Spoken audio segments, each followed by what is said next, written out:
Arkadaşlar, abla yeme dedi. Dedim ben acı severim. Şu gördüğünüz biberden. 704, 94, 44, 34.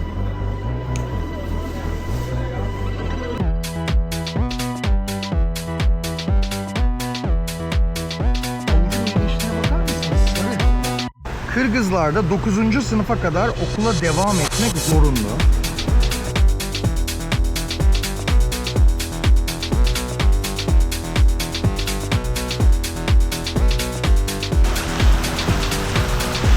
Ama sana Kırgızlar tanış kalmalı mı?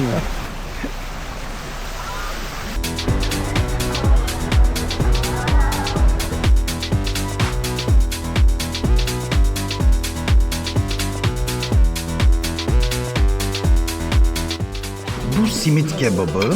Ünlü Oşbazar'ın girişi bu şekilde. Sucuk gibi. Mushroom. Bu çay yapılıyormuş bundan.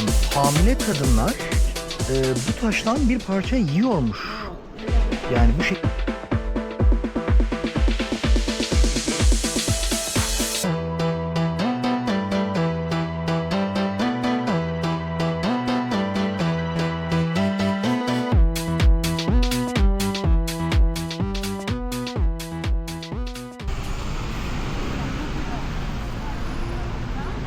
Kırgızistan'ın nüfusu daha önce söylemiş olduğum gibi 7 milyon. Ve bu nüfusun büyük bir çoğunluğu kadınlardan oluşuyor. Tıpkı Kazakistan'daki gibi. Yani kadın nüfusu Kırgızistan'da da erkek nüfusuna göre daha fazla. Tıpkı Kazakistan'da olduğu gibi. Bunu aslında bir derece sokaklarda hissedebiliyorsunuz. Bişkek'in pek çok noktasında böyle eski Sovyet evleriyle karşılaşıyorsunuz. Resmen bir sanat eseri gibi. O kadar hoş bir görüntüsü var ki bu yapraklarla beraber, bakar mısınız? Sanki böyle bir Rus romanından, bir Sovyet romanından fırlamış gibi her biri.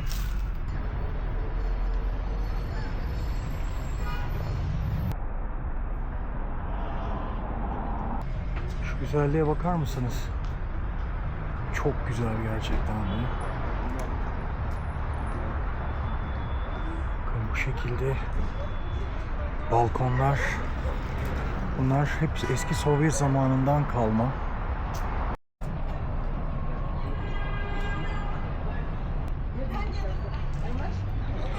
Bakın geçmişte şu arka tarafta araba parkları da var. Buradan park. Ve inanılmaz eski, inanılmaz hoş bir bina. Kırgızistan kültürü, çoğunluk grubu Kırgızlar olmak üzere geniş bir etnik kültürel karışım aslında. 40 ışınlı sarı güneşle sembolize edilen bir bayrakları var ve bu aslında 40 temel Kırgız boyunu sembolize ediyor.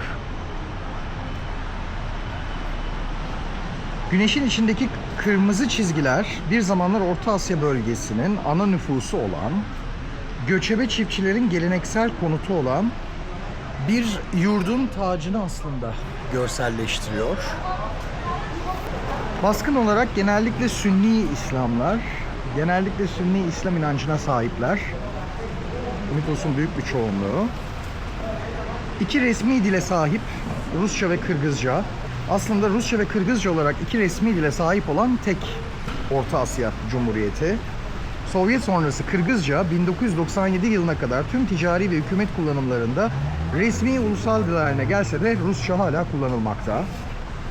Ve Kırgızistan Sovyetler döneminde çok büyük bir okuma yazma oranına sahip olmuş ve üniversitelere sahip olmuş.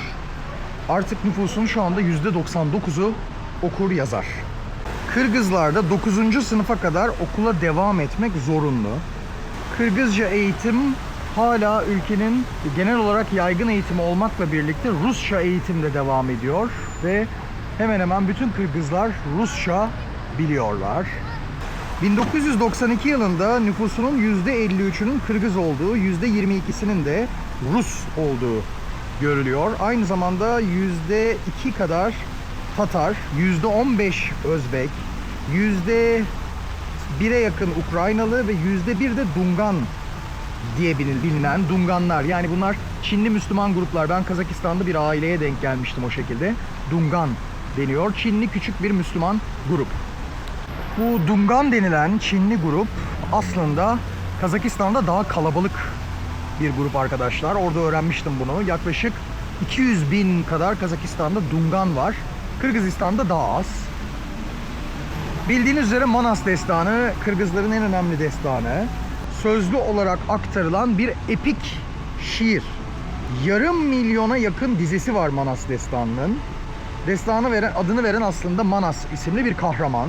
Homeros'un Odysseus'ından 20 kat daha uzun bir şiirden bahsediyoruz Manas dediğimizde. Dünyanın en uzun destanlarından biri aslında Manas. Bunu söylersek sanırım yanlış olmaz. Aramızda edebiyatçılar varsa da lütfen beni onaylasın ya da hatam varsa düzelsin. Geleneğe göre 9. yüzyılda Kırgızların bağımsızlığını korumak için Çinlilere ve Kalmuklara karşı savaşan bir Manas isimli bir lider. Destan aslında bunu anlatıyor arkadaşlar. Merhaba abla. Merhaba abla, merhaba. Selamet. Ama tam 200 ver tanışkan mı lan?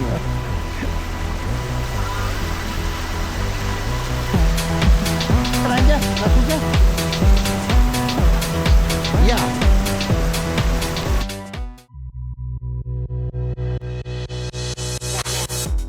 Bu simit kebabı olarak geçiyor. Böyle pilav, salata, yoğurtla beraber geliyor. Şimdi şöyle bir tadıyoruz. Bir çeşit kebapçıya girdik diyebiliriz. Yani kültürde bazen bu isim kullanılmıyor ama bir çeşit kebapçı. Ablalar böyle burada bira içiyor. Selamlar. Sağ olsun.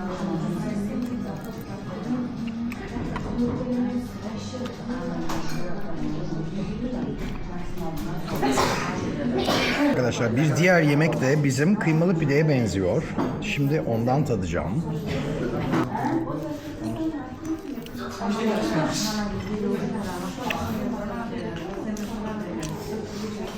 Bu güzel. Yani yenir. Neden bilmiyorum, bizimki daha güzel gibi geldi bana ama kebap, simit kebabı çok güzel. Asya'da hemen hemen bütün ülkelerde olan lagman, bizdeki makarna gibi ama daha kalın. Mesela Kazakistan'da daha böyle çorbamsı bir şekilde geliyordu. Burada bu şekilde geldi. Yani suyun içerisinde değil, makarnanın kendi suyu içerisinde değil. Daha kalın, görüyor musunuz? Böyle erişteler, yani belli ki orijinal hamurdan yapılıyor. Birazcık sıcak görünüyor arkadaşlar ama şöyle bir tadalım.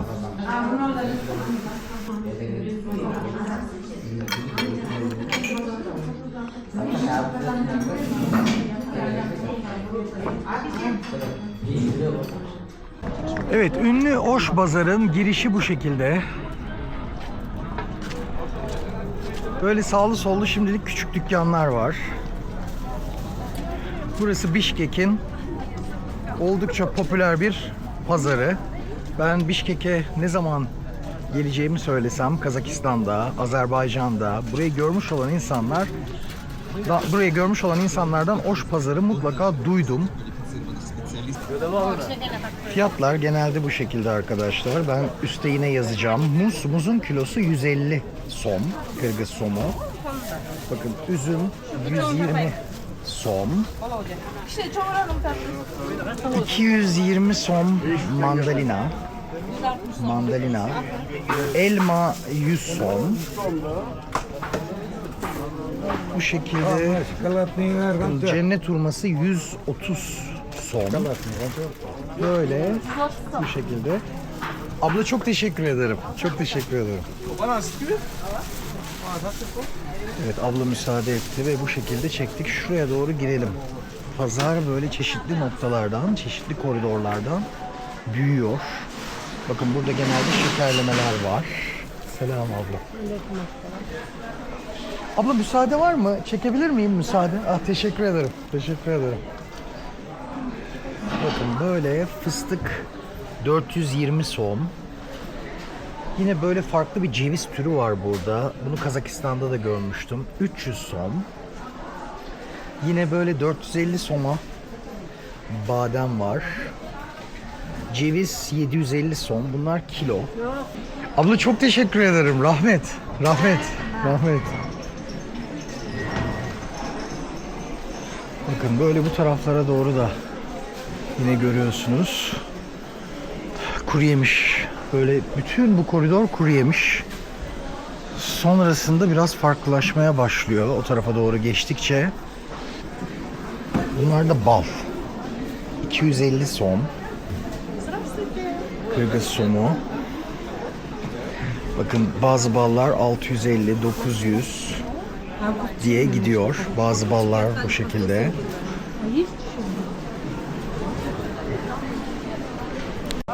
Burada da ablalar çiçek satıyor.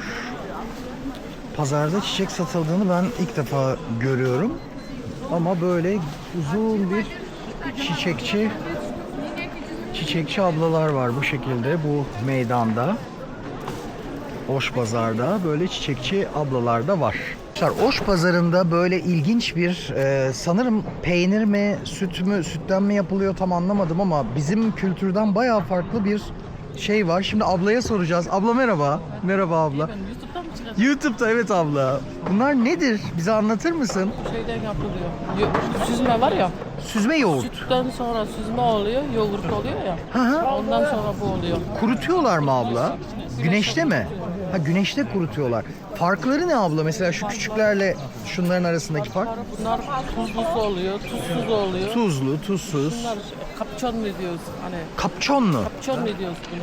Şu göstereyim mi abla bir Türkçesini şöyle? bilmiyorum bunu. Abla Türkçesi yok çünkü Türkiye'de ben bunu hiç görmedim. Kapçon mu diyoruz? Kapçon mu? Türkçesini bilmiyorum bunu. Ha. Kapçon mu? Şekerli mi oluyor?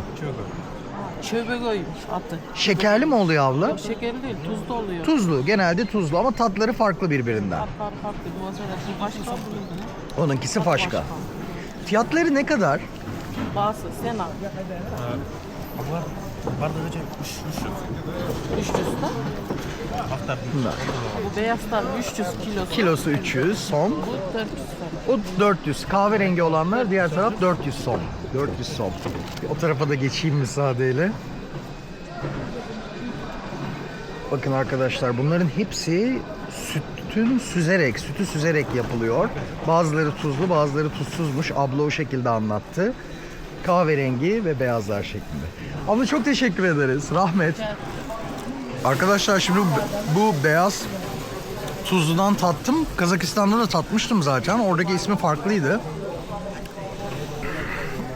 Bu biraz zor yeniyor. Çok tuzlu. Yani bilmiyorum Türkiye'nin herhangi bir yerinde var mı? Siz biliyorsanız yazın lütfen. Ama ben şimdiye kadar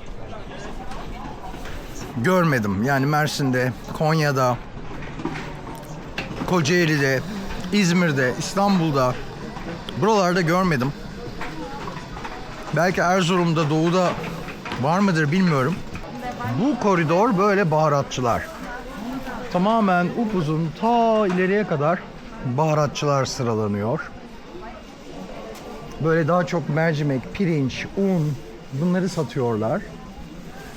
Böyle oldukça ilginç etler var. Bu etlerin ne olduğunu soracağım şimdi ablaya. O müşterisi var, bekliyorum. Sucuk gibi kurutulmuş etler. Abla ne eti? At eti. At eti. At sucuk. At sucuğu arkadaşlar. Kilosu ne kadar abla? Yarım. Bir yarım. 1500. Ya 1500. 1500 sonmuş kilosu. At eti arkadaşlar. 1770. Ben bundan tatmıştım. Çok güzeldi. Şöyle ablayı rahatsız etmeden şu tarafa bakalım. Bakın burası hep böyle at eti reyonu. 1750. Abla çok teşekkür ederim. Rahmet. Rahmet. Böyle arka arkaya. Şimdi ekmekçiler var. Böyle bu koridor arka arkaya ekmek satıyor. Şöyle gidiyor arkadaşlar. Pazarın her bir koridorunda farklı bir ürün görüyorsunuz. Bazı yerlerde karışıyor. Ama karıştıktan sonra hemen diğer ürün başlıyor diyebilirim. Bu şekilde ayrılmışlar. Sağlık çayları. Buradaki genç dostumla sohbet ettim. Sağlık çayları bunlar. Böyle medicinal health dedi. Çok fazla Türkçe konuşamıyoruz. Ortak dilimiz yok. Bu nedir? What is this? Kalendula. Kalendua. Kalendua. Ne için? Boğurgu, buyruk, Böbrek. peçin. Aa, evet mide. Mide içilmiş arkadaşlar. Sindirim sistemi içilmiş bu. Çay. Çay. Evet. Çay olarak. Bunların hepsi çay olarak tüketiliyor anladığım kadarıyla. Fiyat. Fiyat, kıymet. Kıymet, som. Kırgız Aa, somu. 50 som. 50 som. Bakın bu 50 som olduğunu söyledi. Bu şekilde. Rahmet. Bakın bu mushroom, bu çay yapılıyormuş bundan. Çay yapılıyormuş. Enteresan. Sanırım ormandan mı toplanıyor? Ah. Bakın şu şekilde de gösteriyor arkadaş. Şu şekilde de gösteriyor. Ormandan toplanıyor ve bundan çay yapılıyor. Fiyatı ne kadar kilosu? 2000 som. Kilosu 2000 sommuş. Oldukça da pahalı aslında. Genel olarak çok büyük bir pazar. Yani ben içinde şu anda yaklaşık 40 dakikadır yürüyorum. Şimdi böyle kıyafetlerin olduğu uzun bir nokta var. Kıyafetlerin olduğu. Bakın kıyafetler var diyorum ama hemen o kıyafetlerin arkasındaki boşluklardan da burada göremiyoruz. Dükkanlar kapatıyor. Hemen arkasında pazar devam ediyor paralelinde. Yani böyle tek bir yol, tek bir koridor gibi düşünmeyin. Hemen arkasında da devam ediyor pazar. Yani koridor şeklinde bakın gösterebilirsem. Şurada görüyorsunuz. Böyle arka tarafa doğru devam ediyor. Arka tarafa doğru devam ediyor bu şekilde. 400 som. Bakın böyle kabağı da satılıyor yanında. 40, 50, 60, 70 som diye gidiyor. Şunlar da 40 som olarak gözüküyor. Kabak çekirdeği ve kabağı yan yana.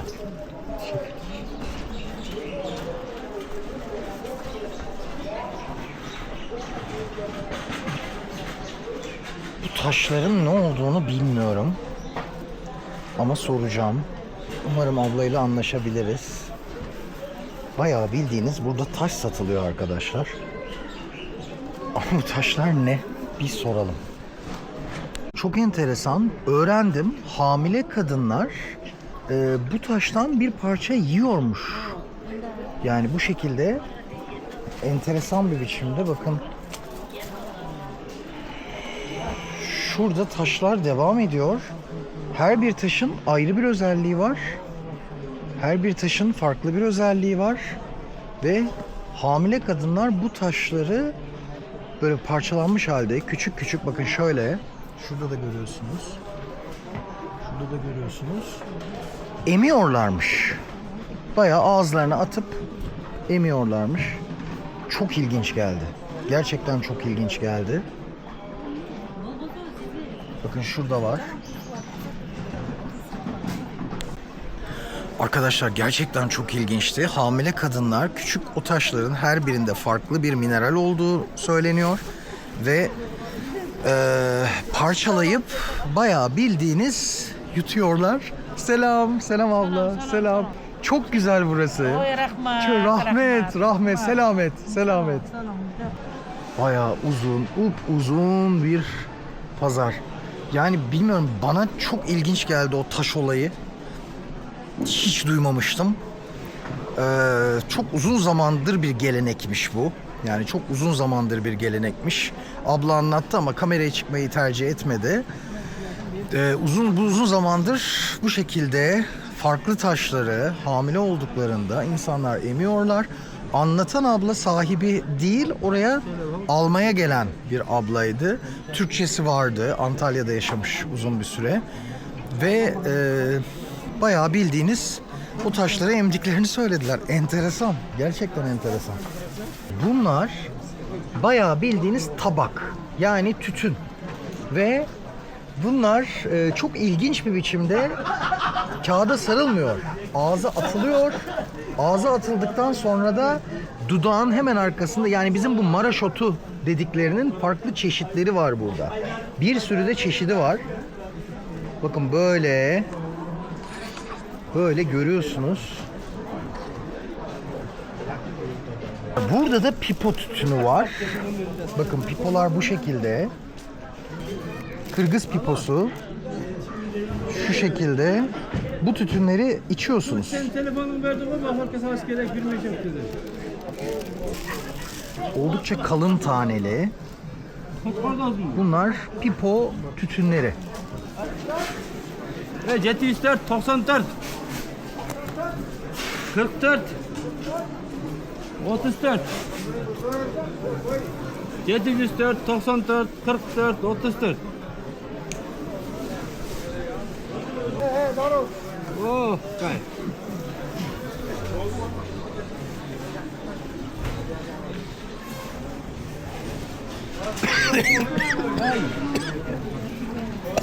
Göremezsektin, göremez.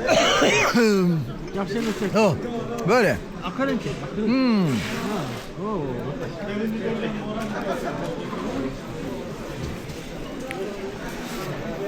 Arkadaşlar bilen bilir, ben çok uzun zamandır sigara içiyorum ama bu çok sert. Uf.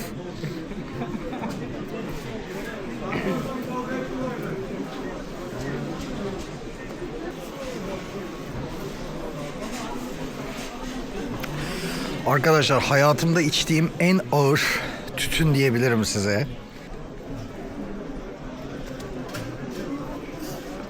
Tütün sağlığa zararlıdır.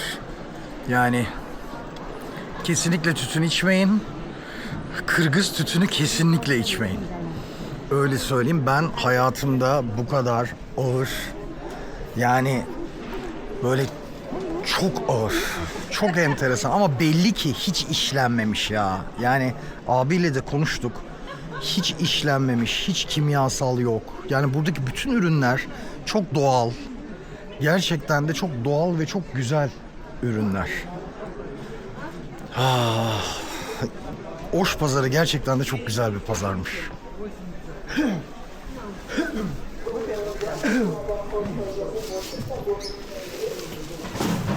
Kırgızların çorapları çok kaliteli, çok güzel. Şuraya bakar mısınız? Şunun sıcak, nasıl sıcak tutar? Belli ki bu coğrafya çok soğuk. Yani yavaş yavaş soğuk başladı. Mesela bizim böyle Mersin gibi değil, Akdeniz gibi değil. O soğuk başladı ama o soğuklardan bu çoraplarla korunuyorlar. Gerçekten de çok güzel ve çok hoş. Desenler çok hoş. 150 som ve inanılmaz kalın çoraplar. Gerçekten de çok kalın çoraplar. Çok güzel. 80. Tamam. Tamam abla. 80 sonmuş arkadaşlar. Havucun ilginçliğine bakar mısınız? Sarı. Sarı renkli bir havuç.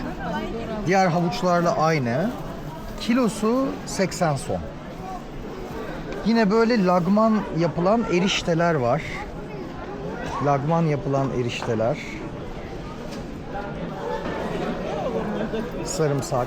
Abla kaç som? Abla kaç som? 100 som. 100 som. Bakın lagman 100 sommuş erişte. Yani ben normalde acıdan korkmam ama şu biberi görünce korktum ya. Yani gerçekten korktum. Bir tane deneyebilir miyim? Bir tane deneyebilir miyim?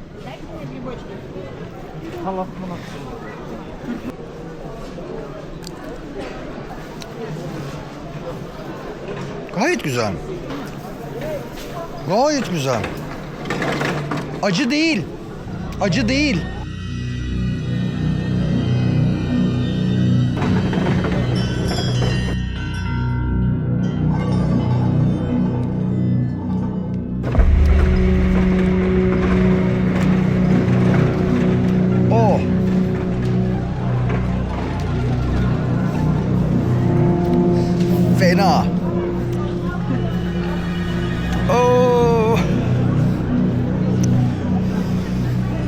Hayatımda yediğim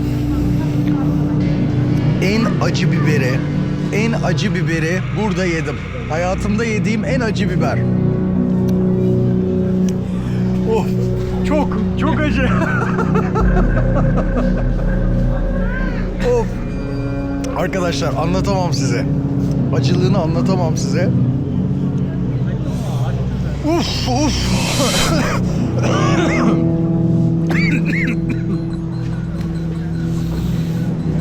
Aa, çok iyiydi.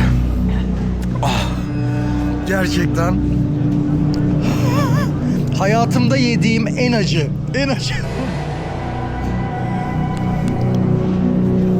Ben Hayatımızda yıllama. bu kadar değil. Bu the best. En acısı bu. Yani bu kadar acıyı hiç yemedim. Oh. Ben severim acıyı. Ben acıyı severim. Acı güzel benim için ama bu bomb. Oş pazarından çıkıyoruz. Ama size biberin acılığını anlatamam ya. Yani bakın 10-15 dakika geçti. Fakat hala acılığını hissediyorum. İnanın ağzım hala yanıyor. Öyle böyle değil. Neye uğradığımı şaşırdım. Nasılsın? Это Кыргызстан. Вот наши. Salam. Salam.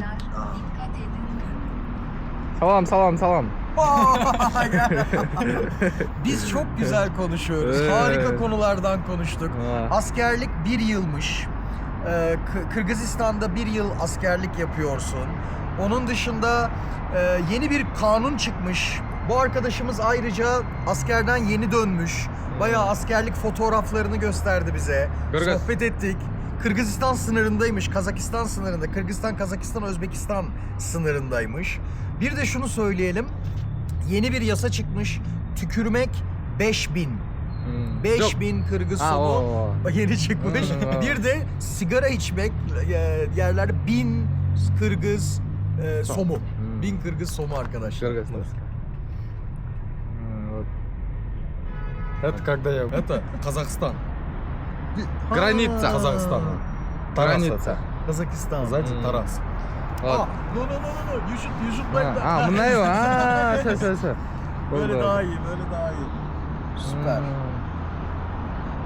Tam sınır. Kazakistan, Özbekistan, Казахстан, Özbekistan. Kırgızistan. Çok güzel. Деме десең, көмеге. Переводқа. Как вам наша культура десең? Kendisinin kardeşleri var. En küçük Как çocuk вам bu наша arada. культура десең? Annesiyle babasının fotoğrafını da gördüm. Ailesinin fotoğraflarını gösterdi. Қалай ұят болбайды? Как вам наша культура? Нравится вам? Kültürümüzü nasıl buluyorsunuz? Çok güzel.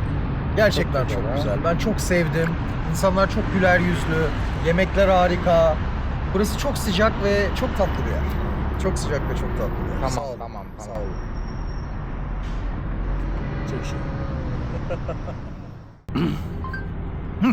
Жоқ. Ne oldu?